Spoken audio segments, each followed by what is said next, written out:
Hello दोस्तों, welcome back to my channel. तो आज मैं एक्सप्लेन कर रही हूँ एक कोरियन ड्रामे को। इसका नाम है द विंटर वाइंड ब्लूज।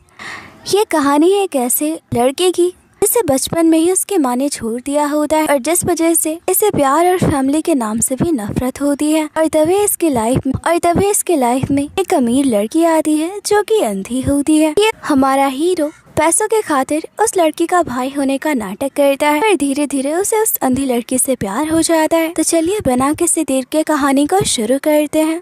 कहानी के शुरुआत में एक छोटे से बच्चे को देखते हैं जिसे उसके मदर ने पेड़ के नीचे छोड़ दिया होता है। सीन चेंज होता है। यहाँ दिखाया जाता है पीएल ग्रुप के चेयरमैन मिस्टर योंग कोमा में। उनकी हालत बहुत ही खराब है और इस बात का फायदा उठाकर बाकी के शेयर्स होल्डर्स कंपनी को हथियाना चाहते हैं। ये सेक्रेटरी वांग है, ये मिस्टर योंग का अटर्नी जैंग है। इस आदमी का नाम ली म्योंग होता है जो कि फिलहाल कंपनी का चेयरमैन बनकर कंपनी को संभाल रहा है। ये मिस्टर योंग एक लौती बेटी का फियांसे भी है जिसे मिस्टर योंग ने खुद चुना होता है। और ली म्योंग कहता है कि वो चेयरमैन के जीते जी उनकी बेटी से शादी करना चाहता है। और अब हमें हमारी कहानी के फीमेल लीड को दिखाया जाता है। इसका नाम मीरा होता है। मीरा 27 साल की है। वो बहुत ही खूबसूरत और शांत स्वभाव की होती है और उसमें एक कमी है कि वो देख नहीं सकती। वो 6 साल की थी तब एक एक्सीडेंट में उसने अपने आँखों की रोशनी खो दी। वो ली म्योंग को कहती है अपने फादर के इस हालात में मैं शादी नहीं करूँगी। अटर्नी जैंग भी कहते हैं कि मीरा सही कह रही है। तब मीरा अपने फादर के पास जाकर बैठ जाती है। यहाँ देखते हैं मीरा अपने फियांसी और सेक्रेटरी वांग पे बिल्कुल भरोसा नहीं करती। इस वांग उसके फादर की मिस्ट्रेस है। सिर्फ अटर्नी जो जैंग पे भरोसा करती है कि उसके फादर के बहुत अच्छे दोस्त हैं। और अब सीन चेंज होता है। अपने कहानी के मेन लीड प्रेम को देखते हैं। एक कैसीनो में अपने फ्रेंड जेसंग के साथ गेम खेल रहा होता है। हमेशा की तरह वो आज भी गेम जीत जाता है। वो पैसे लेकर जा रहा होता है। यहाँ इन लोगों का बॉस कहता है इसने मुझे धोखा दिया। वो अपने आदमियों को उन दोनों को पकड़ने को कहता है। यहाँ ये दोनों फाइटिंग में बहुत ही अच्छे होते हैं। ये पैसे लेकर वहाँ से निकल जाते हैं। और अब प्रेम अपनी गर्लफ्रेंड सोरा के साथ होता है। सोरा यहाँ बहुत ही उदास होती है। प्रेम से पूछती है क्या तुम मुझसे प्यार करते हो? प्रेम स्माइल करते हुए कहता है नहीं, मैं तुमसे प्यार नहीं करता। इधर देखते हैं सेक्रेटरी वांग मीरा की केयर टेकर भी होती है। वो मीरा को सुला रही होती है। कहती है मुझे तुमसे कुछ बात करनी है। मीरा ने आंखें बंद कर ली होती है। तो वांग वहाँ से चली जाती है। यहाँ देखते हैं मीरा सोई नहीं थी। वो जानबूझकर उसे इग्नोर कर रही थी। तब अगली सुबह देखते हैं ये लड़का प्रेम और जेसंग का दोस्त है जो कि उनके साथ ही ऑर्फनेज में बड़ा हुआ है और इसका नाम भी प्रेम ही होता है। प्रेम कहता है मेरे फादर मिस्टर ओयोंग है जो कि पीएल ग्रुप के चेयरमैन है। जेसंग कहता है मजाक मत कर। प्रेम कहता है मैं झूठ नहीं कह रहा, वो सच में मेरे फादर है। जब मैं और मेरी बहन छोटे थे तब हमारे पेरेंट्स का डिवोर्स हो गया। मॉम मुझे अपने साथ ले आई। मेरी सिस्टर मेरे डैड के साथ है। जेसंग कहता है अपनी मॉम के मौत के बाद भी तुम अपने फादर के पास क्यों नहीं गए? तुम ऑर्फनेज में क्यों रहे? तुमने उनसे कभी पैसे क्यों नहीं लिए? जेसंग कहता है क्योंकि मेरी मॉम ने मुझसे वादा लिया था मैं अपने फादर के पास कभी ना जाऊं, ना ही उनसे पैसे लूं। और मैं अपनी बहन हमेशा लेटर्स लिखता हूँ। मुझे उससे मिले 21 साल हो गए हैं। जब तक मैं सक्सेसफुल नहीं हो जाता मैं उससे मिलने नहीं जा सकता।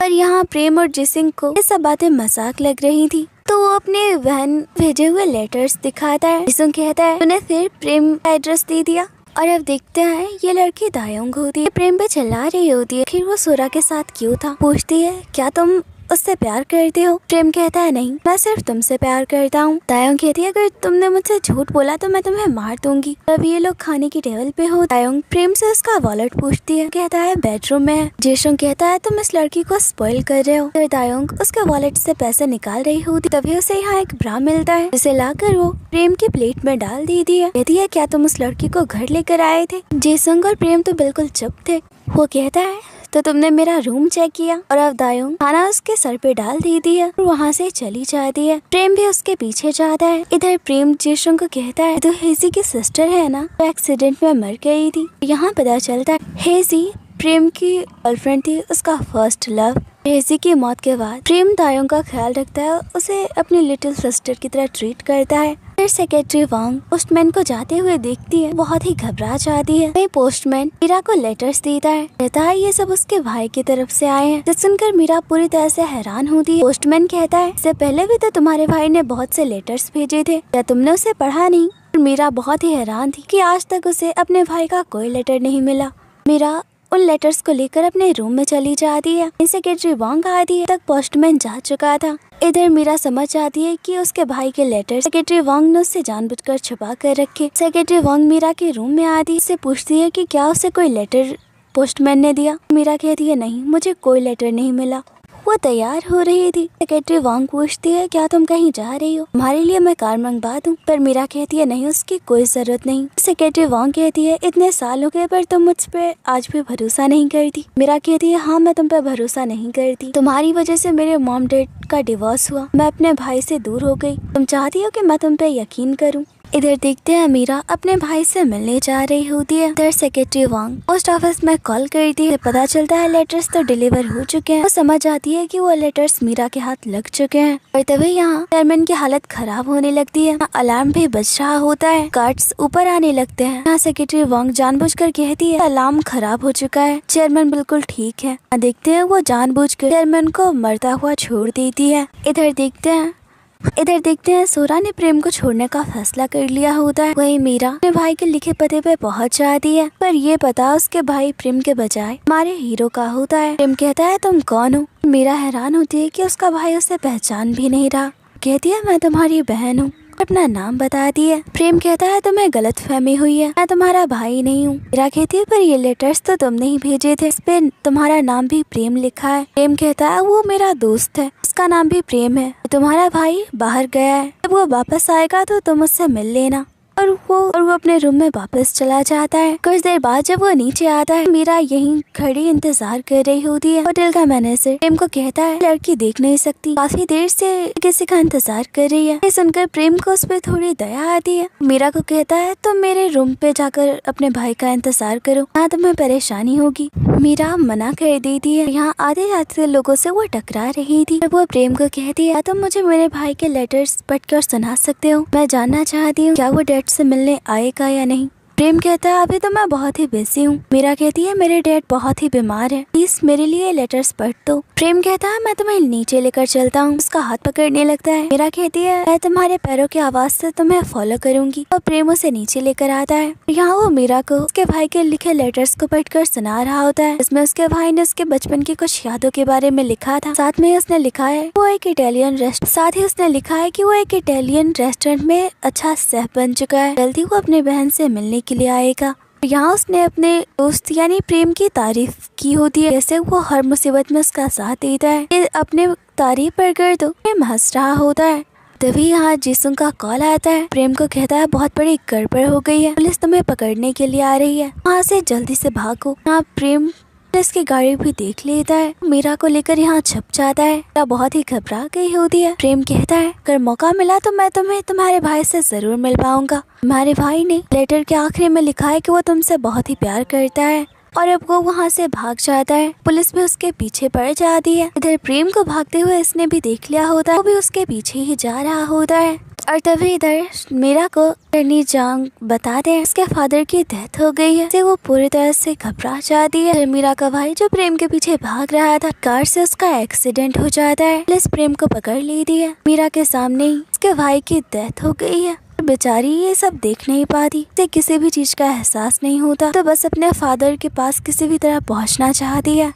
प्रेम भी अपने दोस्त की तरफ देख रहा होता है जैसे कि उसने खो दिया है। और अब देखते हैं प्रेम जेल में होता है। दरअसल प्रेम पे इल्जाम लगा होता है मिस्टर किम के पैसे लेकर भागने का, जो कि बिल्कुल झूठ होता है। ये सब उसकी गर्लफ्रेंड सोरा ने किया था। प्रेम को उस पर बहुत ही गुस्सा आ रहा था। सोरा प्रेम को कहती है अपनी शूटिंग के लिए अब्रॉड जा रही हूँ, मैं जब तक वापस नहीं आ जाती मैं चाहती हूँ कि तुम जेल में ही रहो, पैसे सेफ है, वापस आने के बाद वो तुम्हें देकर छुड़ा लूंगी। प्रेम कहता है तुम ये सब क्यों कर रही हो। सोरा कहती है मैं तुमसे प्यार करती हूँ, मैं जानती हूँ कि तुम मुझे छोड़ना चाहते हो, इसलिए मैं ये सब कर रही हूँ। प्रेम को तो यहाँ बहुत ही गुस्सा आता है। सोरा को कहता है तुम मुझसे प्यार कहती हो, रुक रहा है कि मैंने तुमसे प्यार नहीं किया। प्रेम कहता है ये मामूली सा केस है, उस किम के 1 मिलियन देकर आराम से छूट जाऊंगा। सोरा कहती है तुम पे 7 मिलियन लेकर भागने का इल्जाम लगा है। ये सुनकर तो प्रेम पूरी तरह से शॉक रह जाता है। और यहाँ पता चलता है सोरा ने अपने लोग हायर करके उनके 7 मिलियन चुराए हैं। सारा इल्जाम उसने प्रेम पे डाल दिया होता है। प्रेम को कहती है मेरे वापस आने का इंतजार करना, और अगर तुमने भागने की कोशिश की किम तुम्हें मार देगा। यहाँ पता चलता है जो कि एक कैसीनो चलाता है वो एक गैंगस्टर भी है, बहुत ही खतरनाक आदमी है।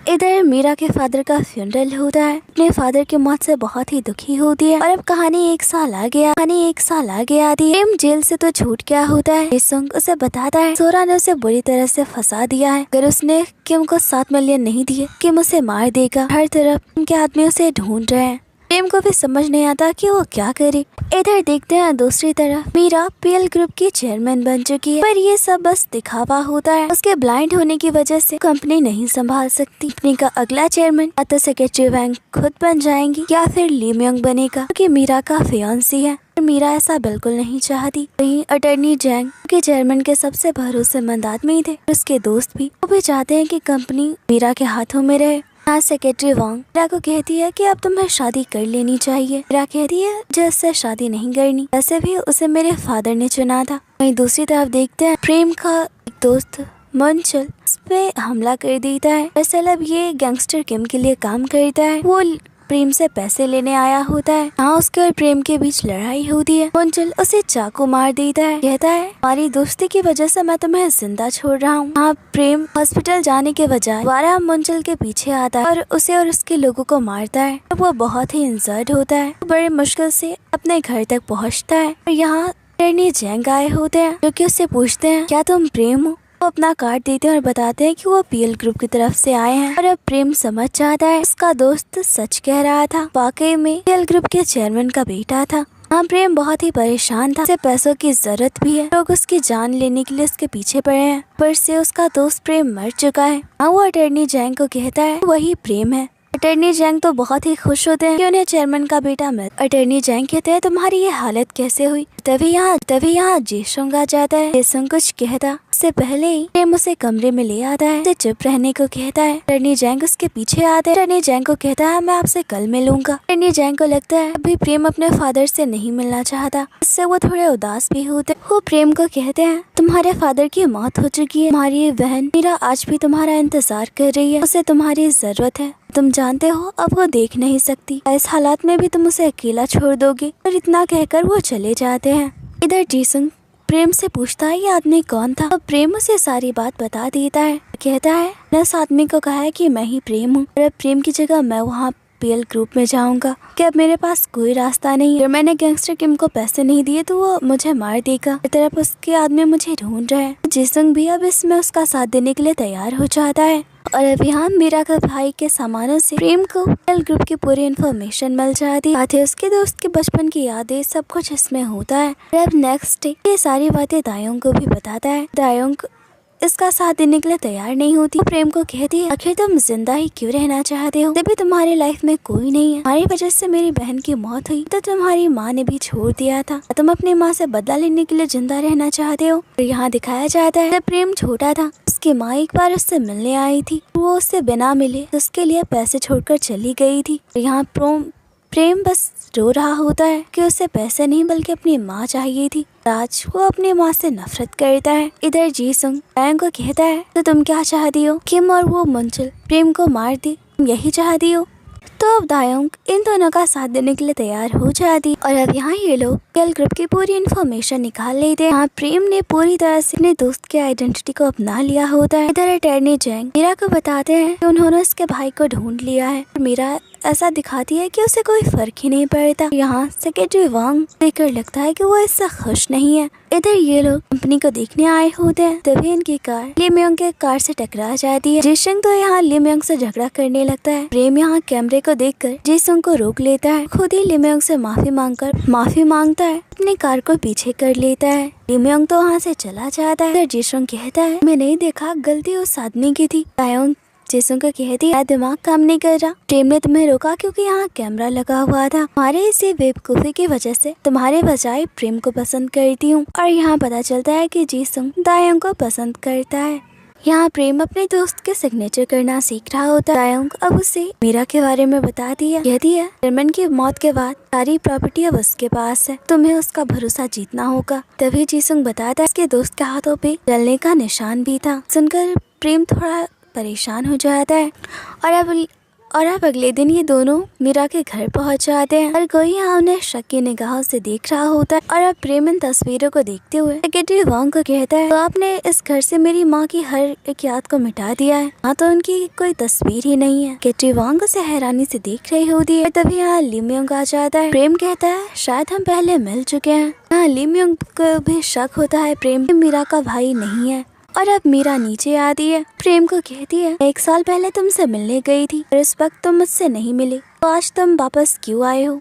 तुम्हें मुझसे पैसे चाहिए? इतना कहकर वो अपने रूम में वापस जाने लगती है। तो प्रेम उसके पीछे जाता है और कहता है, तुम मेरी बहन हो, मैंने तुम्हें बहुत ही मिस किया, मैं तुमसे मिलने आया हूँ। यहाँ मीरा को लगता है कि उसका भाई सिर्फ उससे पैसों के लिए मिलने आया है। उस पर बहुत ही गुस्सा होती है। यहाँ उसकी छड़ी से प्रेम को चोट भी लग जाती है। बाहर खड़े सारे लोग ये देख रहे होते हैं। प्रेम भी समझ जाता है कि मेरा अपने भाई से बहुत ही गुस्सा है। प्रेम इन लोगों को कहता है वो जल्द ही वापस इटली चला जाएगा अपने रेस्टोरेंट को संभालने। वो कुछ वक्त यहाँ रहकर अपनी बहन के साथ वक्त बिताना चाहता है। प्रेम ऐसा इसलिए कहता है ताकि किसी को भी उसके आइडेंटिटी पर शक न हो। और अब वो सेक्रेटरी वांग से पूछता है, मेरे भेजे हुए लेटर्स मेरी बहन तक क्यों नहीं पहुँचे? इसका बिहेवियर इतना रूड क्यों है? रेनी जैंग कहते हैं, हमारे यहाँ रहने की खबर से वो जरूर खुश होगी। इधर मंगशुल प्रेम को ढूंढते हुए उसके घर पर पहुंचा होता है। वो उसे मारना चाहता है, पर दायोंग कहती है, तुम जानते भी हो प्रेम कौन है? वो पीएल ग्रुप का इकलौता वारिस है। ये सुनकर तो मंगशुल पूरी तरह से हैरान हो जाता है। वहीं प्रेम मीरा से बात करने आया होता है। वो डोर नॉक करता है। मीरा यहाँ चेंज कर रही होती है। प्रेम को कहती है, मैं कोई छोटी बच्ची नहीं हूँ जिसे तुम देख रहे हो। प्रेम दरवाजा बंद कर देता है। यहाँ वो मीरा की बातों पे स्माइल कर रहा होता है। इधर सब लोग खाने की टेबल पे होते हैं। तभी सर्वेंट बताती है कि मीरा ने अपना खाना पे मंगाया होता है। सुनकर तो प्रेम का गुस्सा आता है क्योंकि वो काफी वक्त से उसका इंतजार कर रहा था और वो गुस्से में जाने लगता है। जिशुंग कहता है, मैं उस लड़की को बहुत अच्छे से ट्रीट करना चाहिए, उसे लगना चाहिए कि तुम उसके भाई हो, तुम उससे प्यार करते हो। प्रेम कहता है, अमीर घर में पली बड़ी है एक प्रिंसेस की तरह, और मैं भी बाकियों की तरह उसे ट्रीट करूंगा। उसे लगेगा कि मैं भी बाकी लोगों की तरह उसके पैसे के लिए हूँ। मैं उसे अपने तरीके से हैंडल करूंगा। और वो मीरा के पास आता है। मीरा स्विमिंग कर रही होती है। प्रेम कहता है, मैं बहुत ही डिसअपॉइंट हुआ हूँ, सालों बाद घर वापस लौटा हूँ। ऐसा लगता है कि तुम्हें मेरे आने की खुशी ही नहीं है, या फिर तुम्हें ऐसा लगता है कि तुम्हें अपनी प्रॉपर्टी मुझसे शेयर करनी होगी। उसकी इस बातों से मीरा को बहुत ही गुस्सा आता है। कहती है, अपनी बकवास बंद करो। कहते हो कि तुम मेरे भाई हो, मुझसे प्यार करते हो, तुम मेरे लिए वापस लौट कर आए हो। तुमने बार भी नहीं पूछा कि मेरे साथ क्या हुआ, मैं कैसी हूँ, अंधी कैसे हुई। तुमने मुझसे प्रॉपर्टी के बारे में बात की। इससे तो यही साबित होता है कि तुम बस यहाँ से पैसे हासिल करने के लिए आए हो। पर मैं तुम्हें बता दूं, सारी प्रॉपर्टी तुम्हें मेरी मौत के बाद ही हासिल होगी। अब यहाँ प्रेम को भी अपनी गलती का एहसास होता है। इधर जीसुंग दायोंग को मीरा के बिहेवियर के बारे में बता रहा होता है। दायोंग कहती है, लड़कियों को हैंडल करना प्रेम के लिए चुटकी का काम है। यहाँ मीरा की फ्रेंड सोया जीसुंग को देखती है, उसे हाई करती है। और अब नेक्स्ट डे देखते हैं, सोया मीरा को मॉल लेकर आई होती है। अभी प्रेम के कहने पे प्रेम मीरा के लिए एक नेकलेस लेता है। हाँ, मीरा सोया का इंतजार कर रही थी। तभी कुछ बच्चे के पास आकर खेलने लग जाते हैं। उसकी छड़ी वजह से उन लोगों को चोट लग जाती है और गिर जाते हैं। मीरा उन बच्चों को उठाने लगती है। तभी उन बच्चों की माँ आ जाती है कि मीरा पे ही चिल्लाने लगती है, अगर वो अंधी है तो वो बाहर क्यों आई, तो घर पे रहना चाहिए। एक दूसरी लेडी मीरा की हेल्प करने लगती है। मीरा उसे हेल्प नहीं लेती, खुद ही छड़ी के सहारे आगे बढ़ रही होती है। प्रेम भी ये सब देख रहा होता है। तभी मीरा यहाँ पानी में गिर जाती है। सारे लोग खड़े होकर ये देख रहे होते हैं। तभी प्रेम पीछे से कहता है, ये मेरी बहन है। वो मीरा के पास जाता है, कहता है, तुम्हें अपनी डिसेबिलिटी को एक्सेप्ट करना होगा, दूसरों से हेल्प लेने से तुम छोटी नहीं हो जाओगी। इसकी तरफ अपना हाथ बढ़ाता है। मीरा उसका हाथ पकड़ लेती है।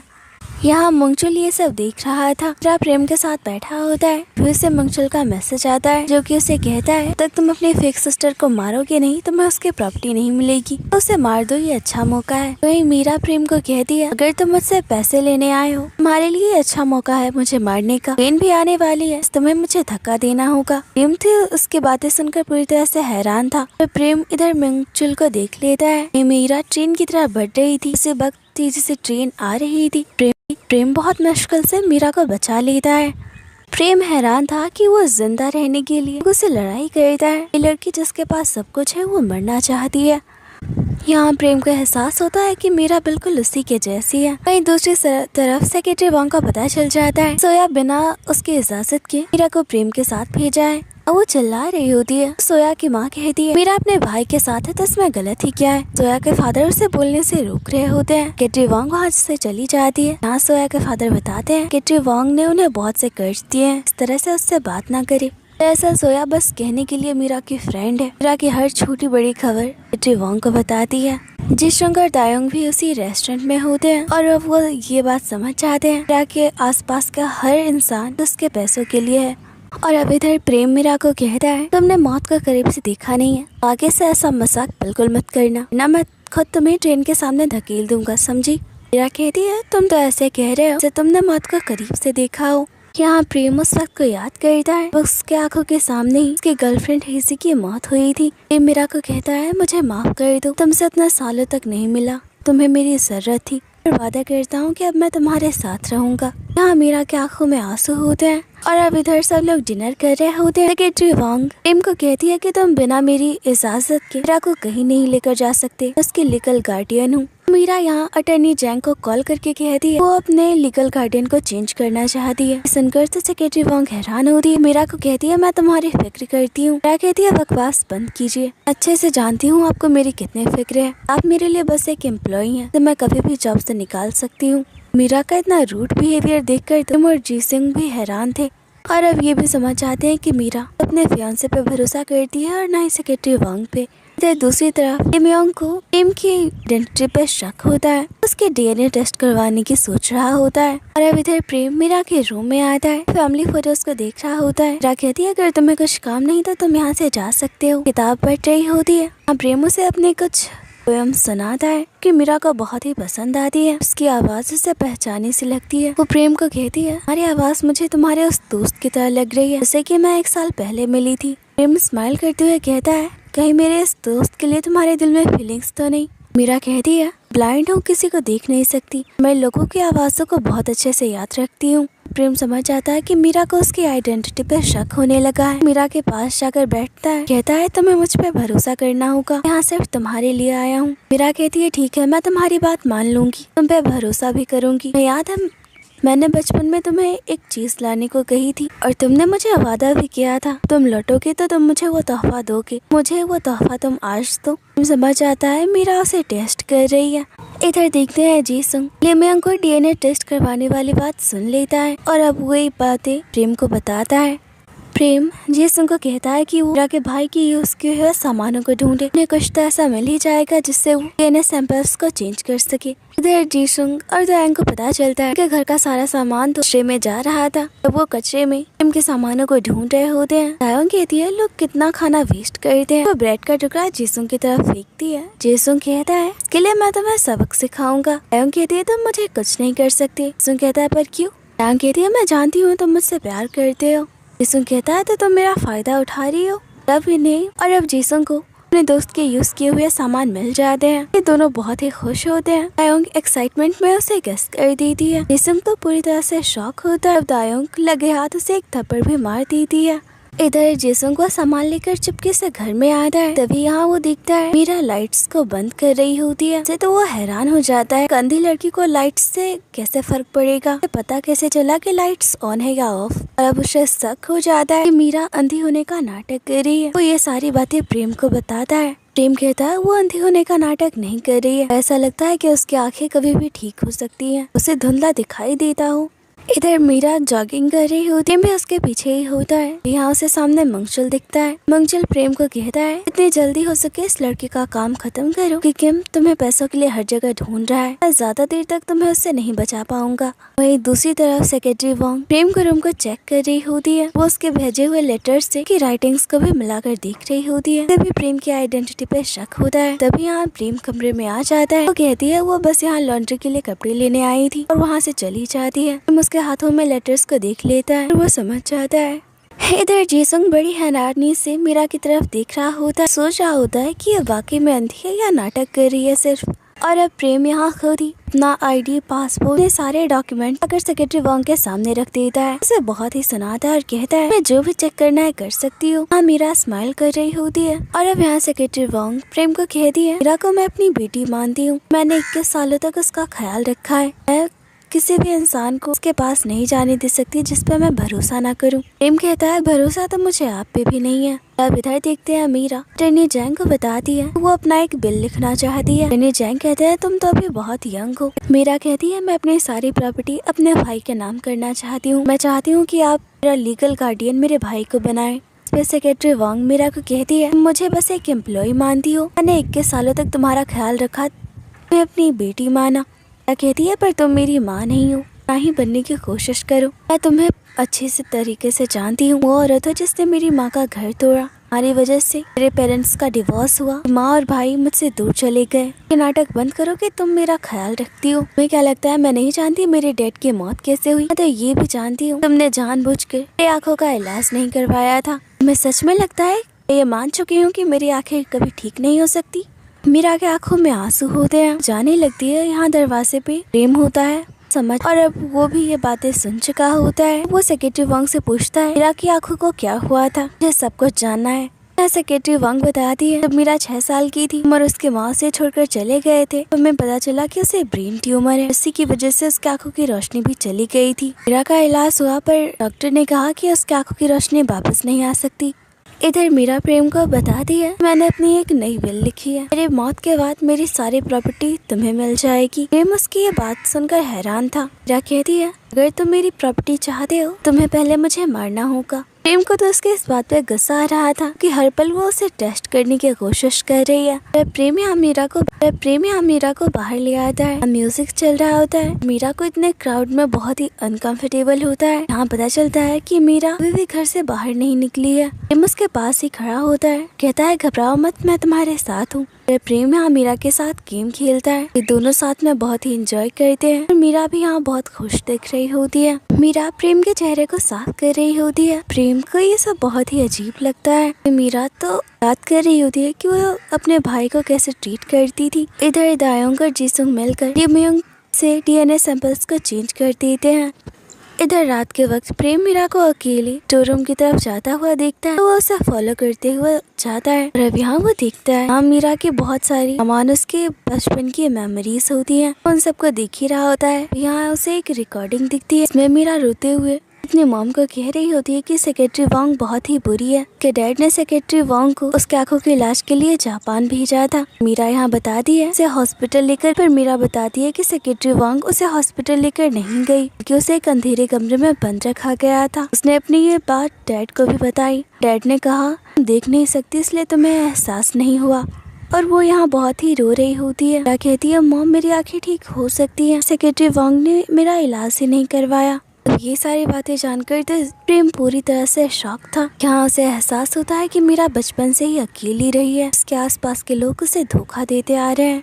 मीरा वापस उसी स्टोर रूम में आती अपनी बेल ले जाना भूल गई थी। यहाँ वो समझ जाती है कि उसके कमरे में कोई है। प्रेम यहाँ छुप जाता है। वो मीरा को अपने यहाँ होने का एहसास नहीं होने देता।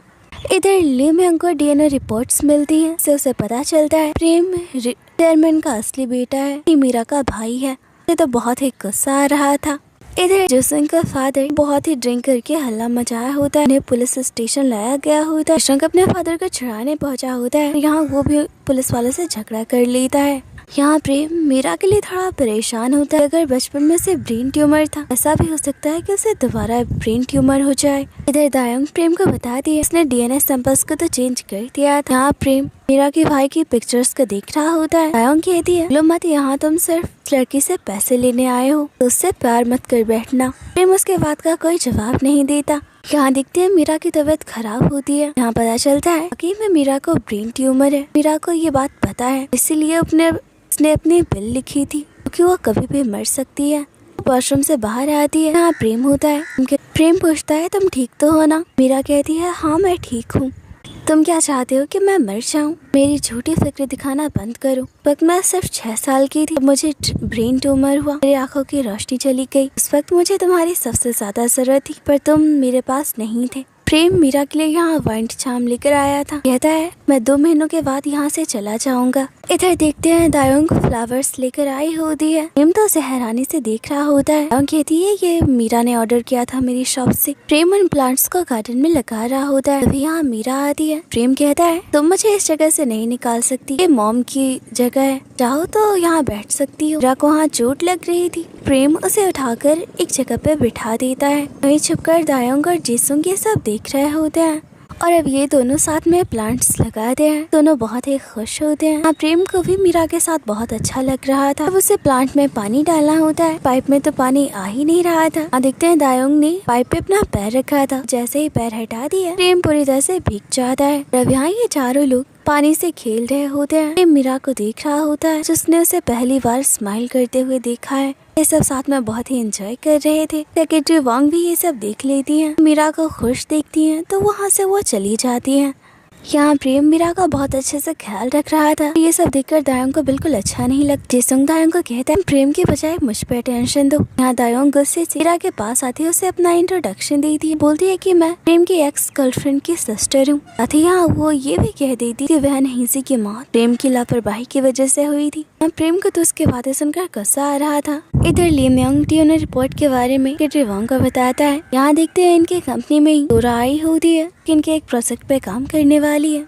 इधर मीरा अटर्नी जैंग को कहती है चाहती है कि उसकी मौत के बाद उसकी सारी प्रॉपर्टी आधी उसके भाई को मिले और आधी कम्युनिटी सेंटर में जाए। साथ ही वो सेक्रेटरी वांग के लिए भी कुछ छोड़ना चाहती है। सेक्रेटरी जैंग उसे हैरानी से देख रहे थे। मीरा कहती है मैं जानती हूँ आप सेक्रेटरी वांग को पसंद करते हैं, आपको अपने दिल की फीलिंग्स उन्हें बता देनी चाहिए। यहाँ सेक्रेटरी जैंग हैरान थे। मीरा कुछ देख नहीं सकती, इसके बावजूद भी उसे अपने आसपास हो रही चीजों का पूरा एहसास होता है। वहीं सोया प्रेम को कहती है मीरा के दोस्तों ने उसे रियूनियन पार्टी में बुलाया है। हर बार की तरह वो इस बार भी जाने से मना कर चुकी है। कहती है मीरा घर से कभी भी बाहर नहीं जाती, लोगों के भी जाना पसंद नहीं। प्रेम समझ आता है ये सब अपनी डिसेबिलिटी वजह से कर रही है। इधर नेक्स्ट डे देखते हैं प्रेम मीरा को शॉपिंग पे लेकर आया होता है। कहता है अगर तुम देख पाती तुम्हें पता चलता है कि तुम्हारा भाई कितना हैंडसम है। वो मीरा को भी ट्राई करने को कहता है। मीरा कहती है मैं तो अंधी हूँ, जिस स्टाइल से कोई फर्क नहीं पड़ता। प्रेम कहता है आज मैं तुम्हें अपने साथ पार्टी में लेकर जाने वाला हूँ, मैं चाहता हूँ कि तुम बहुत अच्छी दिखो। मीरा उसके बाद मान जाती है, तैयार होकर बाहर आती है। प्रेम तो बस उसे देख ही रहा होता है। जब ये दोनों जा रहे होते हैं तब मीरा को एहसास हो जाता है कि प्रेम से उसे की रियूनियन पार्टी में लेकर जा रहा है। वो बीच कार से उतर जाती है, वो जाने से मना कर देती है। प्रेम उस पर बहुत ही गुस्सा होता है, कहता है कब तक तुम अपनी डिसेबिलिटी की वजह से लोगों से दूर भागती रहोगी। दरअसल आज रियूनियन पार्टी में मीरा का फर्स्ट लव भी आने वाला है। उसके सामने अपनी डिसेबिलिटी नहीं दिखाना चाहती। यहाँ प्रेम उसे समझाता है वो जैसी है दुनिया को उसे एक्सेप्ट करना होगा। यहाँ मीरा अपने फुल टाइम को याद करती है। यहाँ एक अमीर घर के होने की वजह से जिस सामने तो उसे अच्छे से ट्रीट करते थे, वहीं उसके पीठ पीछे उसके अंधे होने की वजह से उसकी बुराई भी करते थे। और उन लोगों में मीरा के सबसे अच्छे दोस्त भी शामिल थे। और ये तैंग है क्योंकि मीरा का पहला प्यार है। देखने से लगता है वो भी मीरा को पसंद करता था। देखते हैं ये लोग रियूनियन पार्टी में पहुंच जाते हैं और अब मीरा यहाँ पार्टी में अपने दोस्तों से मिलती है। सभी मीरा से मिलकर खुश होते हैं। तभी यहाँ एक लड़का मीरा का हाथ पकड़ता है। इसका नाम जिंगबो होता है। ये ही मीरा का फर्स्ट लव है। इसे देखने से लगता है कि वो भी मीरा को पसंद करता था। मीरा उससे पूछती है कि क्या उसकी कोई गर्लफ्रेंड है। वो कहता है मैंने शादी कर ली है। यहाँ वो बताता है कि उसकी वाइफ भी डीफ है। ये सुनकर मीरा थोड़ी हैरान होती है। वो ने उसी की जैसे लड़के से शादी की है। अब जिंगबो मीरा को कहता है पहले से भी ज्यादा खूबसूरत लग रही हो, क्लास में तो तुम मेरी तरफ देखती भी नहीं थी। मीरा स्माइल कर रही होती है। अभी यहाँ उनकी एक फ्रेंड आती है कि जिंगबो को कहती है मीरा के साथ अगर तुमने फ्लर्ट किया मैं तुम्हें तुम्हारी वाइफ को बता दूंगी। सब लोग स्माइल कर रहे होते हैं और खराब प्रेम भी ये सब देख रहा होता है। वो मीरा के पास आकर बैठ जाता है। मीरा कहती है मैं पहले से ज्यादा सुंदर लग रही हूँ। प्रेम स्माइल करता है, कहता है ये झूठ तुम्हें किसने कहा। तभी यहाँ थोड़ा शोर होने लगता है। मीरा पूछती है क्या हो रहा है, मुझे सब कुछ जानना है। प्रेम कहता है तुम्हारी फ्रेंड श्रेया को उसका बॉयफ्रेंड प्रपोज कर रहा है। मीरा कहती है तुम मुझे हर चीज बताओ, मैं देख तो नहीं सकती पर मैं उसे फील करना चाहती हूँ। प्रेम भी उसे हर चीज बता रहा होता है। वो मीरा के चेहरे पे हाथ रखता है, बहुत ही करीब जाकर कहता है उन दोनों ने किस किया। यहाँ देखते हैं प्रेम मीरा की तरफ अट्रैक्ट होने लगा है। उसे जल्दी इस बात का एहसास हो जाता है और अब मीरा भी वॉशरूम चली जाती है। उसकी तबीयत खराब होने लगती है। इधर प्रेम को मीरा के बचपन की मेमोरीज देखने के बाद पता चल गया था मीरा ने अपने भाई से सोते वक्त कॉटन कैंडी मांगा था। उसके भाई ने उसे प्रॉमिस किया था जब वापस आएगा तो उसके लिए लेकर आएगा। और इधर देखते हैं ली म्योंग मीरा के पास आकर बैठता है, उससे शादी के बारे में बात कर रहा होता है। पर मीरा कहती है तुम्हें मेरे डैड ने पसंद किया था, मैं तुम्हें ठीक से जानती भी नहीं, ना ही हमने डेट किया है, मैं शादी के बारे में नहीं सोच रही। तभी यहाँ प्रेम आ जाता है, तो ली म्योंग बिल्कुल भी पसंद नहीं, मीरा को अपने साथ लेकर चला जाता है। प्रेम कहता है मैं अपना वादा पूरा कर रहा हूँ, तो मीरा को कॉटन कैंडी देता है। मीरा इससे बहुत ही खुश हो जाती है, बहुत ही इमोशनल हो जाती है, कहती है तो तुम्हें याद था। मीरा को इतना खुश देखकर प्रेम को भी बहुत अच्छा लग रहा था। मीरा कहती है कि उसे रिवर के पास जाना है, प्रेम उसे ले आता है। प्रेम आसपास के नज़ारे को देख रहा होता है, वहीं मीरा अपने बचपन के वक्त को याद कर रही होती है। इस रिवर पे अपने भाई और मॉम के साथ आया करती थी, बहुत ही इमोशनल हो जाती है। प्रेम उसे किनारे के पास ही रहने को कहता है, दूसरी तरफ देख रहा था, वहीं मीरा रहा था जैसे सामने से उसके मॉम और भाई से पुकार रहे हैं। वो धीरे धीरे पानी में बढ़ने लग जाती है। तभी प्रेम की नजर उस पे जाती है, जल्दी से मीरा को पानी से बाहर लेकर आता है।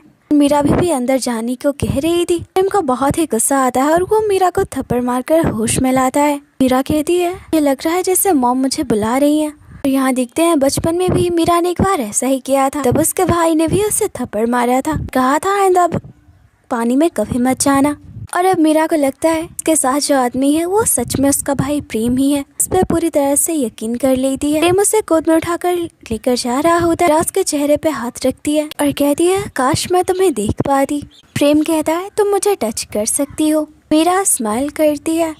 इधर ले म्योंग मुंचल से मिलता है, उससे पूछता है इस बिल्डिंग में प्रेम नाम के 2 इंसान रहते थे, उस दूसरे इंसान के बारे में जानना है, वो कहाँ है और कौन है। मुंचल सारी बात समझ जाता है, प्रेम की आइडेंटिटी चेक करना चाहता है। मुंचल ली म्योंग को कह देता है कि प्रेम बाकी में पीएल ग्रुप के चेयरमैन का बेटा है, जो दूसरा प्रेम था वो तो एक क्रिमिनल था। ली म्योंग को कुछ भी सच नहीं बताता। मीरा पूरी तरह से भीग गई होती है। प्रेम के पास कुछ कपड़े होते हैं, वो उसे चेंज करने को कहता है। मीरा यहाँ बहुत ही हंस रही होती है। प्रेम कहता है इतना हंस क्यों रही हो। मीरा कहती है क्योंकि आज पहली बार किसी को सच में मेरी फिक्र है। प्रेम कहता है अपनी बकवास बंद करो और जल्दी से चेंज कर लो, तुम्हारे लिए कुछ खाने को लेकर आता हूँ। तभी मुंचल प्रेम को कॉल करके बता देता है कि ली म्योंग उसे इन्वेस्टिगेट कर रहा है। इधर सेक्रेटरी वांग प्रेम से पूछती है कि मीरा अब तक घर क्यों नहीं आई। प्रेम कहता है कि आज मीरा के साथ होटल में है और रात को वहीं रुकेंगे। सेक्रेटरी वांग उस पे गुस्सा करती है, कहती है अब तुम दोनों छोटे बच्चे नहीं हो, उसके साथ रूम शेयर नहीं कर सकते। प्रेम कहता है मुझे तुम्हारी सलाह की जरूरत नहीं है और तुम मेरी माँ भी नहीं हो। और अब देखते हैं प्रेम मीरा को बाइक राइड करवा रहा होता है, तभी यहाँ उसे अपनी गर्लफ्रेंड ऐसे की मौत वाला वक्त याद आ जाता है। वहीं दूसरी तरफ देखते हैं दायोंग और जेसन नई प्रेम को कॉल कर रहे होते हैं, क्योंकि आज हेजी की डेथ एनिवर्सरी है। प्रेम को भी उनके साथ प्रेयर के लिए जाना था, प्रेम उनका कॉल नहीं उठा रहा था। दायोंग बहुत ही गुस्से में होती है। इधर मीरा प्रेम से पूछती है कि उसकी गर्लफ्रेंड कौन थी, तो प्रेम बताने से मना कर देता है। मीरा कहती है मुझे तुम्हारी लाइफ के बारे में सब कुछ जानना है, तो प्रेम उसे बताता है। दोनों साथ में ड्रिंक भी कर रहे होते हैं। प्रेम मीरा को कहता है बहुत रात हो चुकी है, तो तुम सो जाओ और मैं भी अपने रूम में जा रहा हूँ। पर मीरा प्रेम को कहती है तुम मेरे पास ही सो जाओ। ये सुनकर तो प्रेम पूरी तरह से हैरान था। प्रेम कहता है मैं तुम्हारा बड़ा भाई हूँ, तुम छोटी बच्ची नहीं हो, मैं तुम्हारे साथ नहीं सो सकता। प्रेम बस उसे देख रहा होता है। मीरा बहुत ही इनोसेंट होती है, उसे बाहरी दुनिया के रूल्स के बारे में, सोसाइटी के बारे में कुछ नहीं पता है। जब से उसकी आंखों की रोशनी गई, सेक्रेटरी वांग ने उसे हमेशा घर में ही कैद करके रखा, कभी बाहरी दुनिया में घुलने मिलने नहीं दिया। प्रेम भी इस बात को समझ रहा होता है, बस मीरा को लेट जाने को कहता है और वो भी उसके पास ही रुकता है। मीरा कहती है तुम मेरे पास क्यों नहीं रख सकते, तुम तो मेरे भाई हो। क्या बड़े हो जाने के बाद ब्रदर और सिस्टर के बीच की फीलिंग्स बदल जाती हैं। प्रेम को उसकी मासूमियत पे तरस आ रहा होता है। मीरा अपनी उंगलियों से उसके बॉडी को नाप रही होती है, कहती है तुम तो बहुत ही बड़े हो गए हो। और अब वो प्रेम के पास ही लेट जाती है। प्रेम उसके सर के नीचे अपने हाथों को रखता है। वो मीरा को सोते हुए देख रहा होता है। यहाँ वो बहुत ही नर्वस होता है कि अब उसके दिल में मीरा के लिए फीलिंग्स आने लगी है। यहाँ मीरा उसे हग कर लेती है। और अब नेक्स्ट डे देखते हैं प्रेम मीरा को बीच पे लेकर आया होता है। दोनों साथ में काफी वक्त बिताते हैं, एंजॉय करते हैं। मीरा बहुत ही खुश होती है। प्रेम उसे घर लेकर जाने वाला होता है। मीरा प्रेम को कहती है मैं तुम्हारे उस दोस्त से मिलने चाहती हूँ, उसका नाम तुम्हारी तरह ही है। उसने मेरे लिए तुम्हारे लेटर्स पढ़े थे, बताया था कि तुम मुझसे प्यार करते हो, इसी वजह से मैं तुम्हारा इंतजार करती रही। प्रेम कहता है मेरा वो दोस्त यहाँ नहीं रहता, मैं तुम्हें उससे नहीं मिलवा सकता। उसकी ये बात मीरा को बहुत ही अजीब लगती है। इधर ये लोग प्रेम का इंतजार करते रह जाते हैं। सुबह हो गई थी जब प्रेम उनका कॉल उठाता है। यहाँ दायंग उसे याद दिलाती है कि आज उसकी बहन की डेथ एनिवर्सरी है। तब प्रेम को भी ये सब याद आता है। उसे एहसास होता है कि उसने बहुत बड़ी गलती कर दी है। मीरा कहती है कि उसे घर नहीं जाना, पर प्रेम उसे रूडली डांट देता है। जब उसने सेक्रेटरी वांग को बुलाया होता है, मीरा को उनके साथ भेज देता है। इधर प्रेम पहुँचता है। वहाँ दायंग और जेसन जा चुके थे। वे यहाँ मंगशुल आता है। अब वो प्रेम को कहता है, तुम सिर्फ एक इंसान की मौत के जिम्मेदार नहीं हो, बल्कि 2 इंसान के। यहाँ पता चलता है हेजी की मौत हुई थी तब वो प्रेग्नेंट थी। वो बच्चा प्रेम का था। प्रेम को बहुत ही गुस्सा आता है। वो उसे पंच करता है। अब मंगशुल भी उसे मारने लगता है। यहाँ पता चलता है मंगशुल हेजी से प्यार करता था। हेजी प्रेम को पसंद करती थी। हेजी ने मंगशुल को बताया भी था अपनी प्रेगनेंसी के बारे में। ये सब जानकर मंगशुल दोनों के बीच से हट गया होता है। जब हेजी प्रेम को अपनी प्रेगनेंसी के बारे में बताती है, वो उसे छोड़कर जाने लगता है, क्योंकि उस वक्त प्रेम को फैमिली और प्यार जैसी चीजों पे भरोसा नहीं था। उसे लगता है कि जिस तरह उसकी माँ ने उसे छोड़ दिया, हेजी एक दिन उसे और उसके बच्चे को छोड़कर चली जाएगी। वो उससे ब्रेकअप करके जाने लगता है। मंगशुल भी ये सब देख रहा था। हेजी बाइक से प्रेम के पीछे जा रही होती है। मंगशुल भी उसके पीछे होता है। तभी हेजी का एक्सीडेंट हो जाता है। इस एक्सीडेंट में उसकी मौत भी हो जाती है। अब कहानी फिर से प्रेजेंट में आ जाती है। यहाँ मंगशुल प्रेम को कहता है, हेजी और उसके बच्चे की मौत के जिम्मेदार तुम हो। मैंने तुम्हें बताया था कि मैं हेजी से प्यार करता हूँ। इस वक्त तुमने कहा कि तुम उससे भी ज्यादा प्यार करोगे। मैं तुम दोनों के बीच से हट गया। और तुमने आखिर में क्या किया? तुमने हेजी और उसके बच्चे को ठुकरा दिया। तुम्हारी वजह से उसकी मौत हुई। प्रेम भी इस बात के लिए खुद को गिल्टी समझता है। कहता है, मैं उस वक्त बहुत ही यंग था, मैं नहीं जानता था कि मुझे क्या करना चाहिए था। और मंगशुल उसे बहुत ही मारता है। कहता है, तुम बस अपनी रिस्पॉन्सिबिलिटी से भाग रहे थे। आखिरकार तुम भी अपनी उस माँ की तरह ही निकले जिसने कि तुम्हें छोड़ दिया। इसी तरह तुमने हेजी और उसके बच्चे को छोड़ा। यहाँ इन दोनों के बीच बहुत ही लड़ाई होती है। अब मंगशुल प्रेम को एक कैप्सूल देता है। कहता है, इस दवाई को खाने के बाद अटैक से इंसान की मौत हो जाती है। ऑटोप्सी में भी इसका पता नहीं चलता। अगर तुम जिंदा रहना चाहते हो तो ये दवाई देकर अपनी उस फेक सिस्टर को मार देना। जल्दी पैसे किम तक पहुंचा देना, ना तो मैं तुम्हें छोड़ूंगा और ना ही वो। इधर सेक्रेटरी वांग मीरा को कहती है, क्या तुम कभी भी मुझ पर भरोसा नहीं करोगी? मीरा कहती है, नहीं, कभी नहीं। बहुत ही बुरी हो, तुम्हारी वजह से मेरी फैमिली बर्बाद हुई।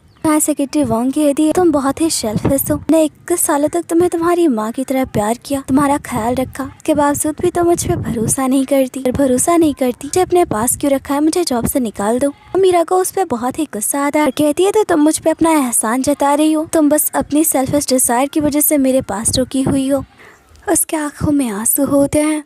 वहीं दूसरी तरफ देखते हैं, मीरा एक वीडियो रिकॉर्ड करती है जिसमें वो बताती है वो बहुत ही अकेला महसूस कर रही थी। अपने भाई प्रेम के आने के बाद उसे बहुत अच्छा लग रहा है। पहले मरना चाहती थी और अब वो कुछ और वक्त अपने भाई के साथ रहना चाहती है। और अब मीरा प्रेम के रूम में से बात करने आती है। बॉस ने उससे रूटली बात किया था तो वो नाराज भी होती है। प्रेम मीरा को कहता है, जाकर अपने कमरे में सो जाओ, मुझे इस वक्त कोई बात नहीं करनी। मीरा भी गुस्से में बाहर चली जाती है। यहाँ प्रेम को मीरा की फिक्र होती है। उसके रूम की तरफ जाने लगता है। यहाँ तो मीरा उसके रूम के बाहर ही होती है। कहती है, मैं जानती थी कि तुम मुझे मनाने जरूर आओगे। और अब प्रेम उसे बताता है कि कल हेजी की डेथ एनिवर्सरी थी। मीरा समझ आती है वो बहुत ही उदास है। वो उसे हग कर लेती है, उसे कंफर्ट करने की कोशिश करती है। इसी के साथ ही एपिसोड खत्म हो जाता है। इसके नेक्स्ट एपिसोड को देखने के लिए हमारे चैनल को सब्सक्राइब कर लें और वीडियो को लाइक करना ना भूलें। Thanks for watching. मिलते हैं नेक्स्ट वीडियो में। इसके आने वाले एपिसोड और भी ज्यादा इंटरेस्टिंग होंगे।